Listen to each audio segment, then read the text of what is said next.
하나님의 말씀 사도행전 13장 보겠습니다. 사도행전 13장 1절부터 3절까지의 말씀입니다. 사도행전 13장 1절부터 3절까지 우리 한 마음으로 합독하겠습니다. 안디옥 교회의 선지자들과 교사들이 있으니 곧 바나바와 니게르라 하는 시므온과 구레네 사람 루기오와 분봉 왕 헤롯의 젖동생 마나엔과 및 사울이라. 주를 섬겨 금식할 때 성령이 이르시되 내가 불러 시키는 일을 위하여 바나바 사울을 따로 세우라 하시니 이에 금식하며 기도하고 두 사람에게 안수하여 보내니라. 아멘. 오늘은 사도행전 23번째 시간으로 사도행전 후반전이 시작됩니다 라는 제목을 가지고 말씀을 전하겠습니다. 사도행전의 전반부는 1장부터 12장으로서 예루살렘 교회를 중심으로 어떻게 복음이 유다와 사마리아까지 유대인들을 중심으로 전파되는지 보여주고 있습니다. 그 중심에서 쓰임받는 사람은 베드로입니다. 사도행전의 후반부는 13장부터 27장까지로 안디옥 교회를 중심으로 어떻게 복음이 터키와 그리스까지 헬라인들을 중심으로 전파되는지를 보여주고 있습니다. 그 중심에서 쓰임받는 사람은 바울입니다. 사도행전은 마지막 28장에서 로마를 중심으로 어떻게 복음이 서유럽 전체까지 로마 사람들과 모든 이방인들을 중심으로 번지게 되는지 보여주기 시작하다가 갑자기 끝을 맺습니다. 로마를 중심으로 서유럽 전체에 복음을 전하기 시작한 사람은 바울이고 28장이 끝나면서 계속해서 세계에 복음을 전했던 사람들의 이름들이 교회 역사에 남았습니다. 따라서 사도행전 28장은 교회 역사와 이어집니다. 이 말은 사도 바울의 사역이 여러분과 저의 사역으로 이어진다는 말씀입니다.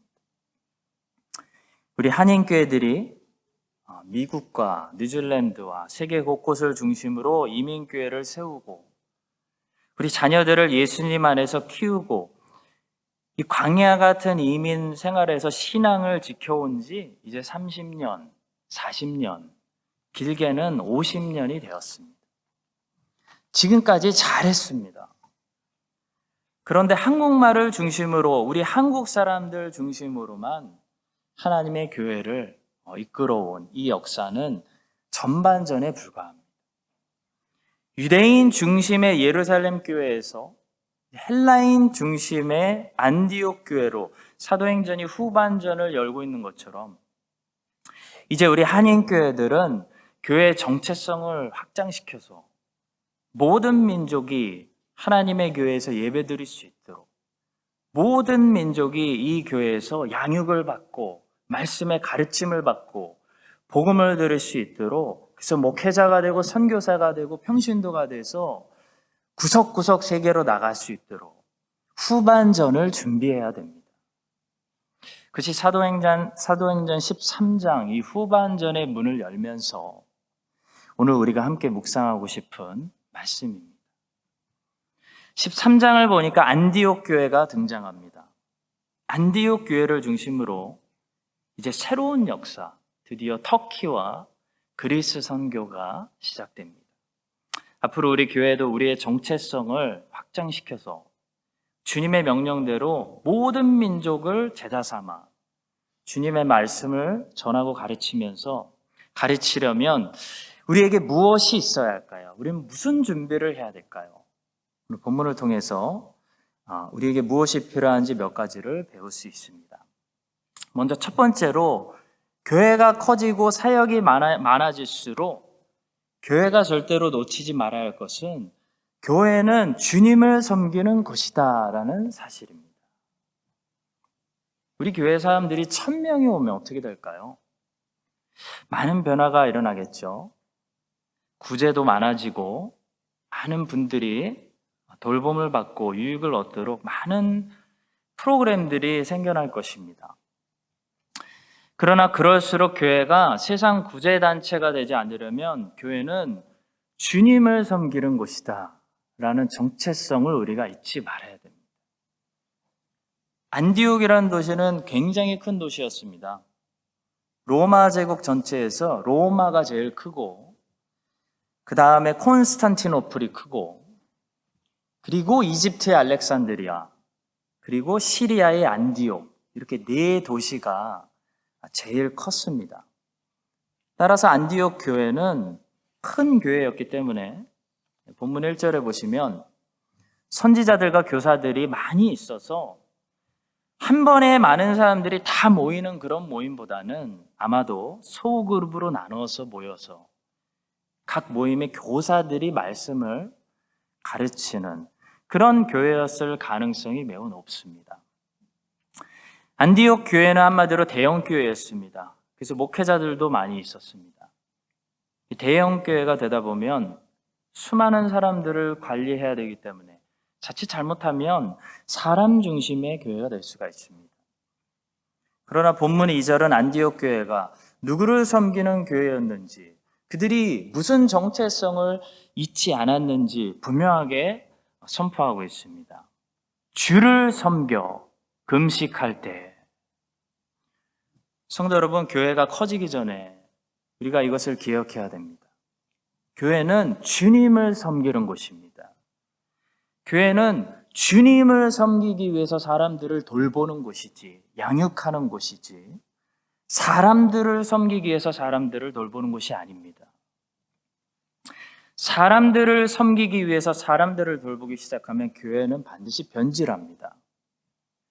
왜냐하면 사람들이 부패했기 때문에, 사람들의 요구를 다 들어주다 보면 교회는 어느 순간부터 사람들에게 나쁜 약을 처방해주고 있는, 사람들을 살리는 것이 아니라 오히려 죽이고 있는 그런 부패한 단체가 되고 말기 때문입니다. 오늘날 교회 안에 설교보다는 상담이 더 인기를 끌고 있습니다. 목회자가 하나님의 말씀을 가르치는 설교자로 전문가가 되기보다는 상담가로 전문가가 되고 있는 현상은 결코 바람직한 현상은 아닙니다. 상담은 필요합니다. 그러나 상담은 우리를 공감해 줄 뿐이지 답을 제공하지 않습니다. 답은 어디 있죠? 답은 언제나 하나님의 말씀에 있습니다. 하나님의 말씀이 답입니다. 하나님의 말씀을 들어야 살아납니다. 하나님 말씀이 선포될 때 죽음이 있는 곳에 생명이 살아나는 것입니다. 아마도 일부 보수 진영을 제외하고 서방 교회들은 점점 더 주를 섬기기보다는 사람들을 섬기는 자선단체로 전락할 가능성이 높습니다. 그래서 우리 한인교회들의 역할이 더 중요해졌습니다.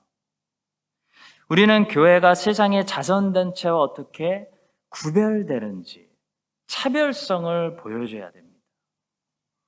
우리는 사람들에게 주님이 주시고자 하는 것들을 제공해주는, 전달해주는 그런 통로가 돼야 됩니다. 주님은 사람들에게 생명을 주기 원하십니다. 주님은 사람들에게 구원을 주기 원하십니다.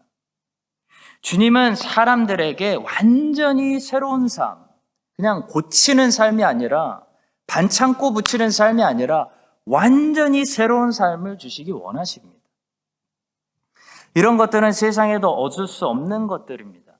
세상에서 얻을 수 없는 것들, 우리 주님만 주실 수 있는 것들을 교회는 가지고 있고 제공해 줘야 됩니다. 안디옥 교회처럼 사람들이 많은 대형 교회인데도 불구하고, 대형 교회니까 요구사항이 얼마나 다양하고 많았겠습니까? 그런데도 그들이 교회의 정체성을 잘 지켰던 비결은 그들이 주님의 요구사항에 잘 귀를 기울이는, 주님을 섬기는 사람들이 모였기 때문입니다. 그들은 구제만 하지 않았습니다. 그들은 금식하면서 주님의 요구가 무엇인지 잘 들었습니다. 안디옥 교회 리더들은 하루에도 수십 개의 사람들의 요구가 쏟아졌을 것입니다. 그러나 그들은 무엇보다도 주님을 섬기면서 주님의 요구가 무엇인지 주님 음성 듣는 것을 우선순위했다는 거죠. 그들은 주님의 요구사항에 민감했습니다. 바울과 바나바를 선교사로 보내라는 주님의 요구사항을 놓치지 않았습니다. 드러냈습니다. 자기들의 뜻대로 안디옥이라는 도시에 대형 교회를 세우는 일에 몰두하는 것이 아니고 이 안디옥 시민들이 원하는 대로 만족시키는 것이 아니고 하나님이 안디옥 교회에 원하시는 건지 뭔지를 들었다는 겁니다. 그래서 그들 중에 가장 뛰어난 목회자 두 사람을 선교사로 보내는, 터키와 그리스의 선교사로 보내는 주님의 명령에 순종하는 교회가 되었습니다. 성도 여러분, 수많은 사람들의 요구사항 속에서도 주님의 요구가 무엇인지를 드러내야 교회는 삽니다. 사람들이 각자 원하고 꿈꾸는, 모든 사람들이 원하고 꿈꾸는 크라이스트처치 한인장로교회가 있고, 우리 주님이 기대하시고 주님이 원하시고 주님이 만들어가기 원하시는 크라이스트처치 한인장로교회가 있습니다. 그럴 때 이 교회를 향한 우리 주님의 계획과 꿈이 무엇인지를 잘 듣고 순종해서 교회를 세워나갈 때 모든 사람들에게 결국 유익한 그런 하나님의 교회를 우리가 세워나갈 수 있다는 거죠. 이 사실을 우리가 기억하고 안디옥 교회 리더들이 주님을 먼저 섬기고 주님의 뜻에 순종하여 안디옥 교회가 주님이 원하시는 교회가 되도록 잘 리드해 나갔던 것처럼 여러분과 제가 무엇보다도 우리 주님의 말씀에 이 세대를 향한 변하지 않는 주님의 이 진리의 말씀에 귀를 기울이고 주님의 뜻대로 순종하여 이 크라이스트처치에 하나님이 원하시는 좋은 교회를 세워드리는 그런 여러분과 제가 될 수 있기를 예수 그리스도의 이름으로 축복합니다. 두 번째로 후반전이 시작되는 그 역사 속에는 거룩한 사람들이 있었다는 사실입니다. 거룩한 사람들이 있는 곳에 하나님의 새로운 역사가 일어납니다. 이 땅 크라이스트처치에 하나님께서 새롭게 일하시는 놀라운 후반전의 역사를 우리가 원한다면 반드시 여기에 주님의 그 새 역사에 주님이 쓰시도록 거룩하게 구별하여 준비해 두신 사람들이 있다는 거죠. 2절 끝부분에서 우리 주님께서 명령하십니다. 내가 불러 시키는 일을 위하여 바나바와 사울을 따로 세우라. 주님께서 바나바와 사울을 따로 세우라는 말씀은 새 일을 위해서 따로 구별시키라는 말씀입니다. 거룩이라는 단어는 두 가지 개념을 가지고 있다고 몇 번 말씀드렸는데요. 하나는 깨끗하다는 개념이고 하나는 구별된다라는 개념입니다. 거룩에는 분명히 깨끗하다는 개념도 있습니다. 성경에서 거룩하라는 것은 분명히 죄를 멀리하고 더러운 것으로 자신을 더럽히지 말라라는 말씀이 너무나 분명합니다. 자, 그러나 깨끗한 것만으로는 거룩이라는 단어를 다 설명하지 못하고 있습니다. 깨끗하기만 하다면 그것은 꼭 거룩한 것이 아니라 정한 것, 부정한 것의 반대라고 우리가 부를 수도 있겠죠. 거룩해지려면 깨끗한 것 이상이 있어야 됩니다.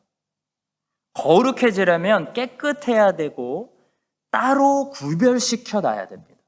그것이 거룩입니다. 예를 들어 어떤 그릇이 거룩한 그릇이 되려면 그 그릇은 깨끗이 설거지가 돼 있어야 하고 또 특별한 용도로만 사용하기 위해서 다른 그릇들로부터 무언가 구분되어 있어야 된다는 거죠. 여기에도 갖다 쓰고 저기에도 갖다 쓰는 그릇은 좋은 그릇이지만 정확히 얘기하면 거룩한 그릇이 아닙니다. 거룩한 그릇이면 어떤 특별한 목적을 위해서 따로 떼어놓은, 준비해놓은 그릇이 거룩한 그릇이라는 거죠. 바울과 바나바를 따로 세우라는 것은 그런 개념입니다. 바울과 바나바는 이방인 사역을 하기 위해서 하나님께서 특별히 따로 분리해 놓았다. 준비한 사람들이다. 이런 말씀입니다. 갈라디아서 2장 7절부터 9절의 말씀입니다. 도리어 그들은 내가 무할례자에게 복음 전함을 맡은 것이 베드로가 할례자에게 맡은과 같은 것을 보았고, 베드로에게 역사하사 그를 할례자의 사도로 삼으신 이가 또한 내게 역사하사 나를 이방인의 사도로 삼으셨느니라. 또 기둥같이 여기는 야고보와 게바와 요한도 내게 주신 은혜를 알므로 나와 바나바에게 친교의 악수를 하였으니 우리는 이방인에게로 그들은 할례자에게로 가게 하려 함이라. 사도들은 이것을 분명히 알고 있었습니다. 바나바와 바울은 이방인 사역을 위해서 하나님께서 구별한 사람들이구나. 자, 성도 여러분, 보편적으로 모든 그리스도인들에게 주신 예수님의 명령이 있고 각 사람에게 구체적으로 나눠주신 예수님의 명령이 있습니다. 그것이 소명이죠. 소명을 깨닫는다는 것은 보편적인 그 하나님의 뜻 안에서 내가 해야 되는 역할을 깨닫는 것을 말합니다. 내가 해야 될 일을 깨달은 사람에게서 나타나는 모습 중에 하나는 거룩입니다. 자기를 다른 사람들로부터 특별하게 구별시켜 놓는 일을 더 이상 두려워하거나 거부하지 않는다는 거죠. 바울과 바나바만 안디옥 교회 모든 지도자들 중에서 특별히 따로 구별되었습니다. 이 말씀을 조금 확장해서 생각해 보면 다른 모든 지도자들에게 주시지 않은 훈련을 바울과 바나바만 받았다는 이야기입니다. 다른 모든 안디옥 교회 목사들에게 주시지 않은 어떤 특별한 경험과 은사를 바울과 바나바만 가지고 있었다는 겁니다. 그러니까 바울과 바나바가 스스로를 볼 때 왜 나만 다를까? 왜 나만 이런 특별한 경험을 가지고 있을까? 왜 주님께서 나만 더 오랫동안 혹독하게 훈련하실까? 이런 생각이 자연스럽게 들 수 있었다는 거죠. 많은 신자들이 신앙생활 하다가 언제 힘드시냐면 자기만 특별훈련 받는다고 생각할 때 힘듭니다. 다른 모든 가정들은 안 그런데 우리 가정만 특별한 시험이 있어요. 그럼 힘든 거죠. 다른 사람들은 다 가나안 땅에 들어가서 살고 있는 것 같은데 나만 계속 광야에서 훈련받는다는 느낌이 듭니다. 그럼 마음이 힘든 거예요. 여러분, 레위 지파 입장에서 생각해 보십시오. 다른 지파들을 다 땅을 분배받았습니다. 우리만 못 받았어요. 우리만 공개적으로 안 주신 겁니다. 마음이 힘들 수 있습니다. 자, 그럴 때 왜 레위 지파만 땅을 주시지 않았는지를 알아야 됩니다. 뭐라고 말씀하죠? 레위 지파는 주님께서 따로 구별시켜서 특별한 성소의 일을 하라고 소명을 주셨기 때문이다. 그걸 기억해야 된다는 거죠. 다른 사람들은 다 가나안 땅에 들어간 것 같은데 나만 혹독하게 광야에서 오랫동안 훈련받고 있는 것 같다면 그것은 내가 하나님께 미움받고 있다는 것이 아니라 나에게 특별한 소명이 있다는 것을 말씀하는 것입니다. 이걸 기억하셔야 됩니다. 믿음으로 아멘하셔야 되는 거예요. 모세는 보시면 혼자 달랐습니다. 혼자 달랐어요. 혼자 바로의 궁에서 자랐습니다. 다른 사람들은 그 사실을 부러워했겠지만 모세는 그 사실 때문에 괴로웠을 것입니다. 모세는 갈등이 많았을 것입니다. 그러다가 결국 이집트 왕자로서의 정체성을 포기하고 애굽 사람들에게나 히브리 사람들에게나 양쪽에서 샌드위치로 외면당하고 결국 40년을 광야에서 더 훈련받게 되죠. 왜 모세만 유난히 80년 동안 혹독한 훈련을 받았을까요? 모세이기 때문입니다. 모세가 아주 특별한 소명을 받아서 그렇습니다. 성도 여러분, 남들과 다르다는 것을 축복으로 여기시기 바랍니다. 하나님, 왜 나는 남들처럼 살면 안 되죠? 왜 나만 광야에 있어야 되죠? 왜 나만 이런 시련을 통과해야 됩니까?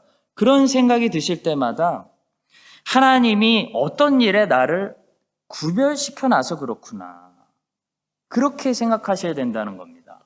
그것이 사실입니다. 구별 때문에 그렇습니다. 그래서 나만 다른 거예요.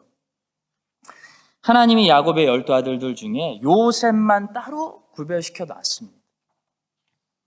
요셉만 그래서 애굽으로 팔려가서 종살이하고 감옥에 갇혔습니다. 왜냐하면 요셉은 총리가 되어야 하기 때문에 혹독한 훈련을 받아야 된다는 거죠.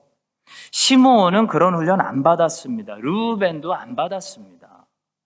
그 친구들은 총리가 안 될 거기 때문에 그 훈련이 필요 없는 거죠.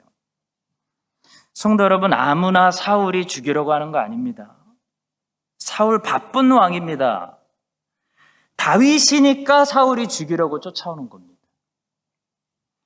성도 여러분, 하나님의 새 역사는 바울과 바나바처럼 하나님께서 특별하게 따로 구별시켜 놓은 그런 사람들을 통해서 시작되었습니다. 바울과 바나바는 이 일에 쓰임 받아야 되기 때문에 다른 제자들이 훈련받지 않은 특별한 경험들과 체험들과 배움과 훈련을 받았습니다. 바나바는 전 재산을 팔아서 교회에 헌납했습니다. 바나바가 왜 그랬을까요? 하나님께서 바나바에게 계속해서 너는 전 재산을 팔아서 바쳐라. 하나도 남기지 말아라. 라는 마음의 부담을 주셨을 거라고 생각합니다. 그런데 하나님이 그런 마음을 당시 예루살렘 교회 성도가 3,000명이 넘었는데요. 모두에게 주신 것은 아니라는 거죠. 아무에게나 그런 마음 주신 거 아닙니다. 바나바에게 주셨습니다. 모든 성도들에게 전 재산 다 팔아서 사도들 앞에 바쳐라 라는 마음 주시지 않았다는 거예요.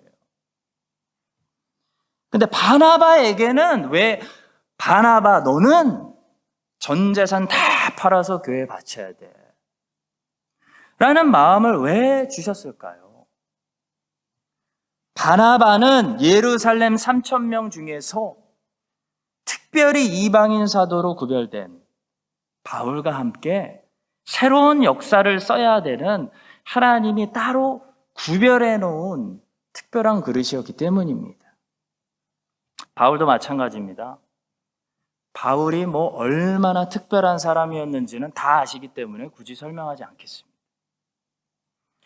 성도 여러분, 하나님께서 나에게 더 큰 온전한 깨끗함을 요구하시고 다른 사람들에게는 죄가 아닌 것 같은데 나에게는 죄라고 여기게 하시고 더 온전한 순종을 요구하시고 더 혹독한 광야 훈련을 요구하신다면 그것을 하나님은 나에게만 엄격한 분이야 라고 생각하지 마시고 내가 어떤 특별한 일을 위해서 하나님께서 따로 구별해 놓은 그릇이구나. 나에게 아주 특별한 소명이 있구나 라는 사실로 믿으시기 바랍니다. 여러분과 저의 삶이 그런 바나바와 바울의 삶처럼 하나님께서 흔들어 쓰시는 아주 특별한 그런 그릇들이 될 수 있기를 주님의 이름으로 간절히 축복합니다. 마지막 세 번째로 새로운 후반전의 역사가 일어나려면 반드시 기도의 지원이 있어야 됩니다. 하나님의 모든 사역은 항상 기도를 통해서 하나하나 이루어진다는 사실을 성경은 끊임없이 말씀하고 있습니다. 잘 아시죠? 성경에서 기도라는 주제를 빼면 어떻게 될까요? 한번 생각해 봤습니다. 기도만 싹 빼면 어떻게 될까? 성경책이 지금보다 훨씬 얇아질 것 같습니다. 한번 재미있습니다. 해보십시오. 성경은 창세기부터 요한계시록까지 기도라는 주제에 대해서 꾸준히 꾸준히 말씀하고 있습니다. 기도가 없었던 적은 한 번도 없습니다. 놀랍습니다. 이거 무슨 말씀하는 것 같고요? 하나님의 모든 구속사, 하나님의 역사는 성도들의 기도를 통해서 성취된다 라는 사실이죠. 바울과 바나바를 따로 세워서 거룩하게 구별시킨 다음에 이 두 사람이 터키 선교사로 나아가는 새로운 역사가 시작되는데요. 그 역사 배경에 항상 뭐가 있었냐면 안디옥 교회에 기도가 있었습니다. 3절의 말씀입니다. 이에 금식하며 기도하고 두 사람에게 안수하여 보내니라. 바울과 바나바의 1차 전도 여행은 비교적 성공적이었습니다. 물론 핍박이 있었지만 성공적이었습니다. 바울과 바나바의 1차 전도 여행이 성공적일 수밖에 없는 이유는 바울과 바나바가 잘해서가 아니고요. 하나님의 은혜입니다. 근데 하나님의 은혜는 늘 기도하는 안디옥 교회를 통해서 임한 것입니다. 성도 여러분, 교회가 기도하지 않으면 모든 사역이 멈추게 되는 것입니다. 이것은 분명합니다. 코로나가 사역을 멈춘다고 생각하시죠? 절대 그렇지 않습니다. 코로나가 사역 멈추는 거 아닙니다.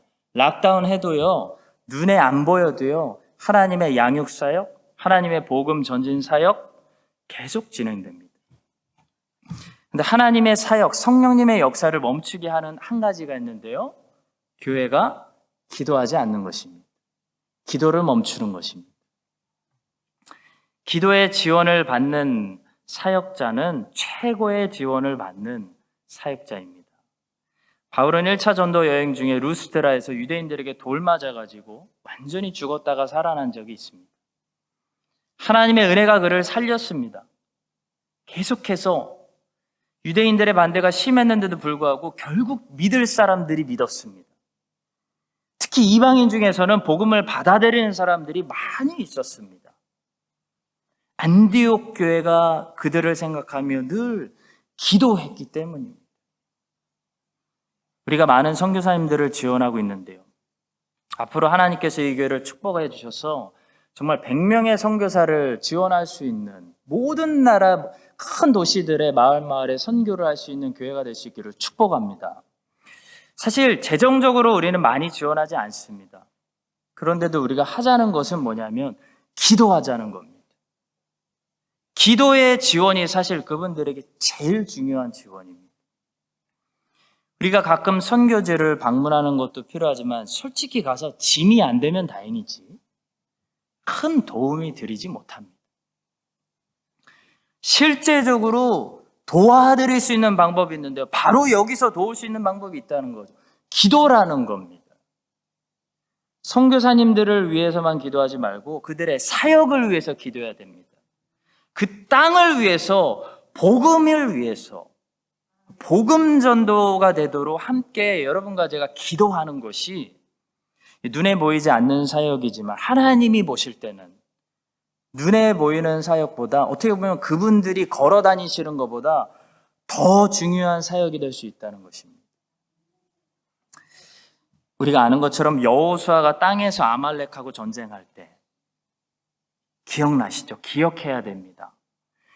모세가 산 위에서 기도하지 않았습니까? 우리는 이 말씀을 너무 자주 잊어버려요.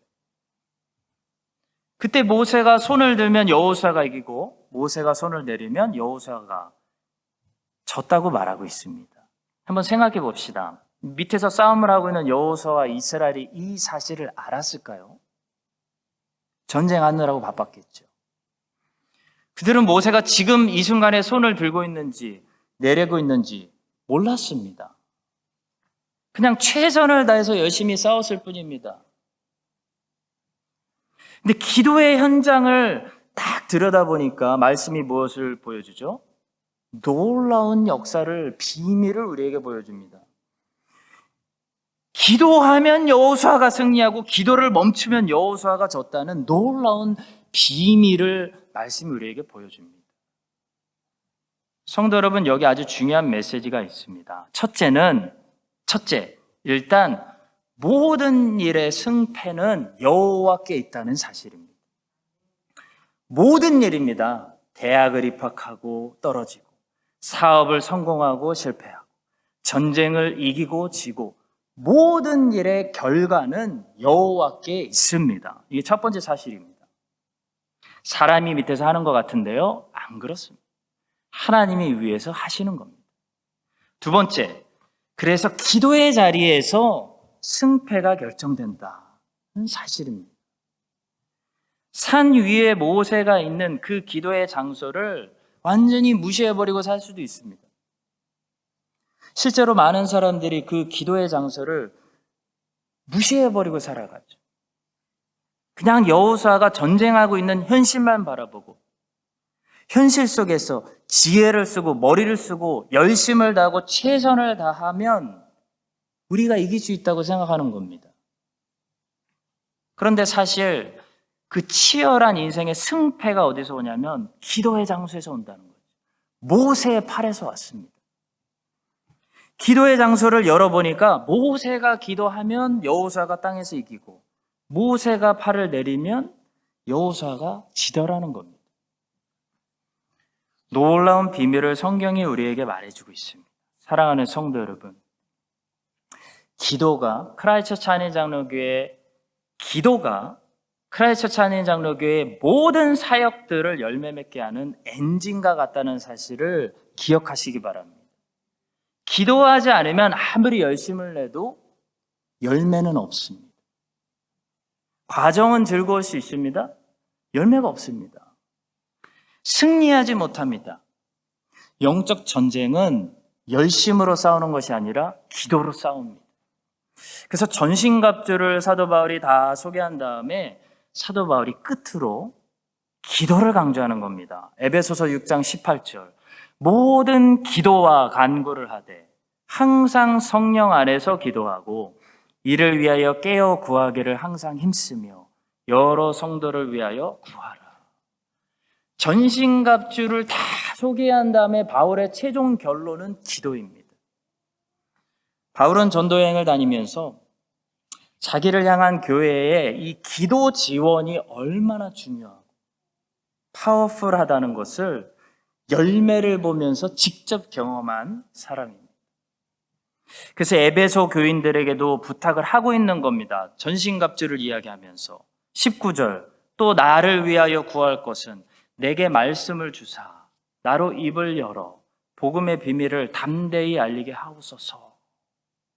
이 사도의 사역이 당신들의 기도에 달려 있습니다. 당신들이 기도하느냐 안 하느냐에 따라서 사도인 내가 담대하게 복음을 전하느냐 마느냐가 달려 있습니다. 기도하십시오. 그 얘기입니다.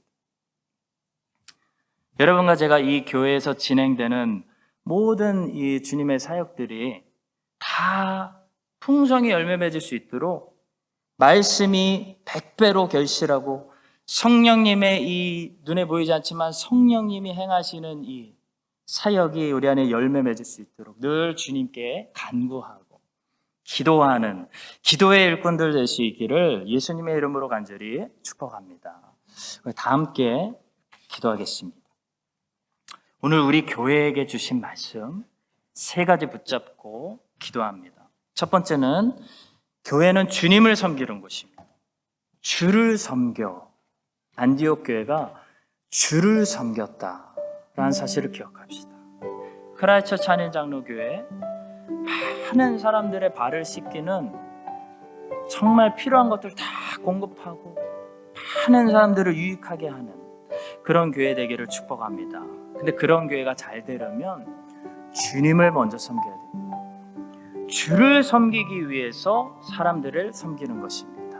우리가 그 초점을 잃지 않고 우리 교회가 많은 사역을 하더라도 자선단체가 되지 않고 주님이 우리 교회에 원하시는 건지 무엇인지 안디옥 교회처럼 분명히 듣는 그런 주님 섬기는 교회 해달라고 우리 함께 기도하도록 하겠습니다. 두 번째로 우리 교회를 위해서 계속해서 우리가 기도하겠습니다. 따로 세우라. 안디옥 교회에 주신 두 번째 음성입니다. 거룩한 사람들이 있었습니다. 여러분과 제가 우리 세대의 이민자로서 이 땅에서 이 뉴질랜드 크라이스트처치라는 유니크한 세계 딱 하나 있는 이 컨텍스트에 그 일을 하기 위해서 하나님께서 저와 여러분 훈련하신 것입니다. 남들 다 할 때 혼자 훈련받는 것 같다고 괴로워하지 마십시오. 하나님 미워하시는 것이 아니고 특별한 소명이 있어서 그렇습니다. 바나바는 혼자 전 재산 다 바쳤습니다. 사울은 특별한 준비를 해야 됐습니다. 공부도 많이 해야 됐습니다. 이방인 선교를 해야 되기 때문에. 그것처럼 여러분과 제가 지금 이 때를 위해서 준비되어졌다고 믿습니다. 우리를 향해서 정말 거룩함으로 특별한 우리가 해야 되는, 우리 한국 사람들만이, 우리 디아스포라 이민자들만이 이 땅에서 해낼 수 있는 그 거룩한 사역, 이 때를 위함이 아니요 라고 에스더가 얘기한 것처럼 우리가 그 소명의 일, 키위 사람들이 죽었다 깨어나도 할 수 없는 일, 우리가 해줘야 되는 일을 이 땅에서 해낼 수 있는 그런 바나바와 바울과 같은 우리 교회 되게 해달라고 함께 기도하도록 하겠습니다. 마지막으로 기도하겠습니다. 기도해야 됩니다. 기도해야 됩니다. 전반전은 기도해서 여기까지 왔습니다. 기도하고 열심히 해서 여기까지 왔습니다. 후반전도 기도해야 됩니다. 기도 멈추면 이제 끝나는 겁니다. 모든 사역 끝나는 겁니다. 서방교회처럼, 유럽교회처럼 되는 겁니다. 교회가 팔려서 머스크가 되고 하는 역사가 일어나는 무신론 국가들이 되는 겁니다. 기도를 지켜야 됩니다. 기도를 자리를 사모하십시오. 우리 함께 기도의 불을 끄지 않는 기도 모임들을 만드는 크라이스트처치 한인장로교회 될 수 있도록, 각자 기도하고 함께 모여 기도하는 교회 될 수 있도록 함께 마지막으로 기도하고 각자 기도하고 돌아갈 수 있습니다. 함께 기도하겠습니다. 주님.